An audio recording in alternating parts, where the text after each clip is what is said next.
How many like Lucy's do you have just hanging around that you're never really gonna make into songs, but they were just kind of an idea that you've been chewing on for ages? Or well, I mean, typically now I like if I write a song, like I'm gonna make it really good. Yeah. I'll make sure it's good enough to put out. So I'm not the fastest writer. If I was locked in a room for like a week, I would probably be able to make like maybe 10 songs. But like that's just like the whole time. Yeah. I saw Soulja Boy make 9 songs in 2 hours. That's fucking crazy. Yeah, it was absurd. Yeah, a lot of guys just get in there and freestyle. I think, they and then freestyle like just, everything usually. like, write that down. Like, Yeah. Like when you're writing, do you tend to put yourself in a certain type of environment, or do you have a process that helps you be creative like that? Or It's usually morning, no phone, and a massive cup of coffee, black coffee, and that's it. That's it. No breakfast.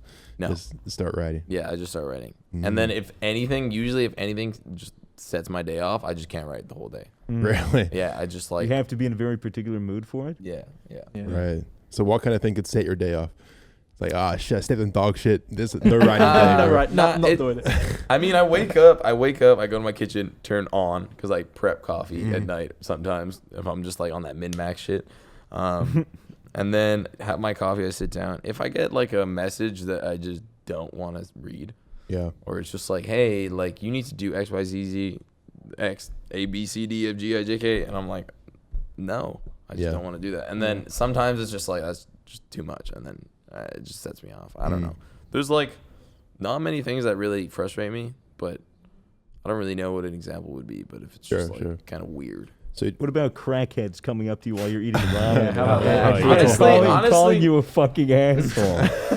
That was so weird. That's inspiration. Yeah. All right, can we explain that? Let's explain it. We went out to ramen last night with him. It was like really late. It was what, 3 a.m. or something? Like 3 in the morning. By the time we got in, it was more like 4. Yeah, we got a bunch of ramen. We got a bunch of food. Ryan P. ordered like everything on the menu, as he does. So he got the complimentary experience. Yeah. We were just eating and having a good time, and some fucking guy with like a boba tea and a red T-shirt and shorts comes in. He looks disheveled, and he walks over. He fucking limps over to us, and he's over our table, and he goes, he's like, you guys aren't eating any of your food. Like, you're wasting so much food. He was singling out Alex exactly. He was Yeah. like, you fucking make me sick, mate. You're not finishing your fucking food. Like, no way. Yeah, like It was definitely this, for sure. I was just having this on my head, and he was like, like, fuck you, you're a disgrace. Yeah. I'm like, what, man? it felt like it was going on for 5 or 10 minutes. I don't know if that was just me. It felt really long. You feel the time dilation and the awkwardness and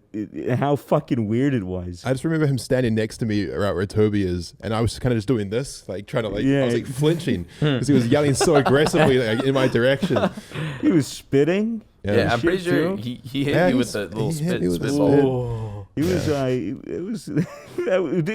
Didn't he say like, "You guys aren't finishing it. It makes me sick. You're despicable." And then didn't you say like, "Did you want some?" Like, Yeah, I mean, like he looked hungry because I'm pretty sure there was blood on his hand. He was like drinking like a beetroot drink at like 4 a.m. There was blood on his hand or some shit. It could have been the beetroot drink. It could. The drink was Let's red, hope. to say the least. Hopefully it wasn't blood. But yeah, I was like, hey man, do you want some of this food? Like, we're right over his I ain't head. gonna He eat it. was, he was too busy calling you He's a like, fucking "You want some?" asshole. Yeah. It was just a random quest event, and we could have talked to him and gotten the mission, but we decided not to. Yeah. It's too late in the evening. We declined the side quest. We had to wake Super up and do this ridiculous.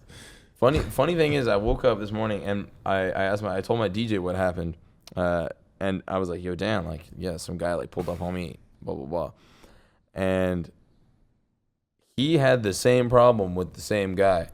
What? No, way. legit. I was like, blue T-shirt, right? It was blue, right? Yeah. Yeah.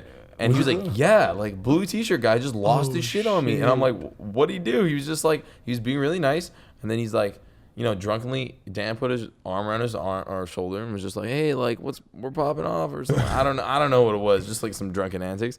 And then he just like lost it, and then there was like blood, and he said there was like blood on his hand and shit. He was like, ah! And he just had to get out of the situation. It was just absurd. All right, Shit. he's gonna be at the show tonight, 100%. Oh my God. He's gonna be Pull him at up the on crowd. stage with his beetroot drink. Shames everybody. Yeah, he calls everyone a fucking asshole. He's gonna be a roadie.